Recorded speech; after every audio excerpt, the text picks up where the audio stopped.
Hey, what's up guys? Welcome back to my channel. So today's video is actually inspired by one of my online clients who has been doing some running with some of the workouts that I've given her, and she particularly does not like to run.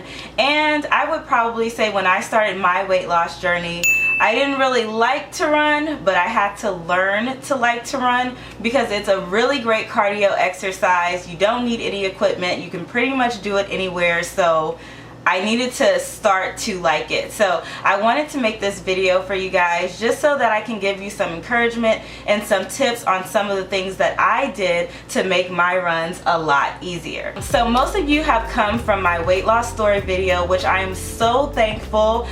Just in time for the new year, it hit 100,000 views. So thank you so much to everyone who has liked, viewed, shared, commented. I appreciate you guys so much. But I say that because in that video I took you guys through the first year of my weight loss journey, in which I started by training for a 5K.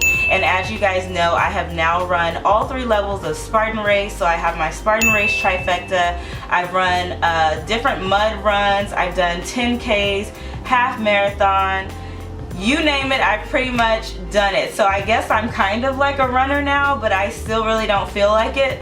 But anyways, on to the tips. One of the major mistakes I made when I first went running was not having anywhere to put my stuff. So I would definitely recommend that you guys get a running belt. I personally have been using the Aberdeen 3Q running belt, and I love this one because it has 3 separate pouches. 3.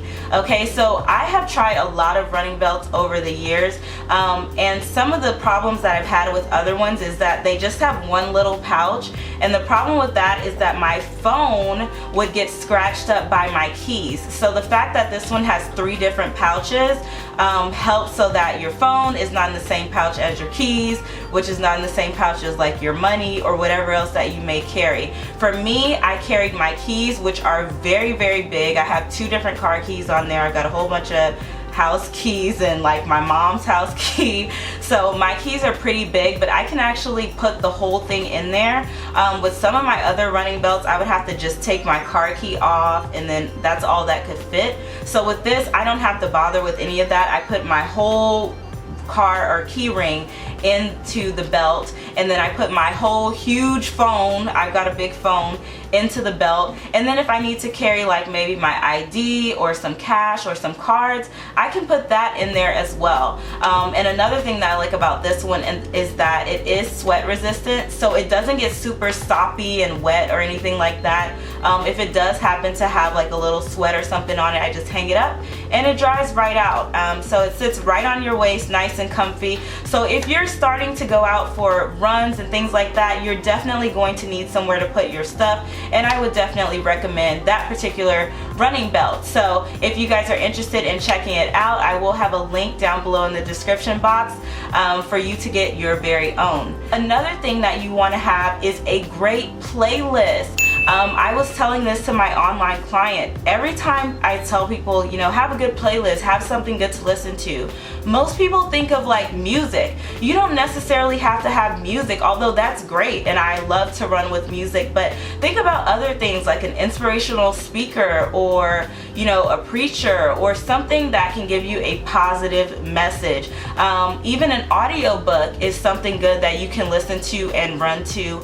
And if you like to listen to like talk radio or something like that, for me, I do have Sirius, so I have satellite radio, and there's an app that you can get on your phone and stuff like that, and so you can actually listen to your satellite radio on your phone, and so I do that as well. So definitely have something that is going to motivate you and push you to run. Another tip that I have to keep it interesting is to run outside. Run outside where you have scenery and you can, you know, kind of see different things. I understand that some people may not be able to run outside, like maybe you don't have lots of sidewalks in your area or something like that. Maybe there's a park that you can go to where you can see lots of different scenery. For me, I started to run from one particular park in my area to another. So instead of like staying on the same loop going around and around, I would make it interesting and run from one park to the next and kind of look at all the different scenery and stuff like that. Another tip that can make your run super fun is to set different goals. Push yourself. Don't just go out on a boring run and kind of not know exactly what you're going to do. I like to use Nike Plus, so I do have the Nike Plus app, and I love that you can set like a distance goal or a time goal.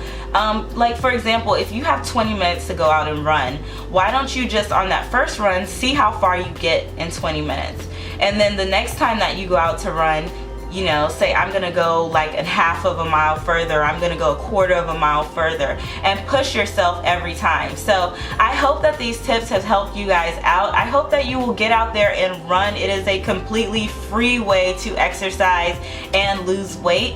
And if you guys have any questions or anything, definitely leave a comment below. I will see you guys in the next video. Bye.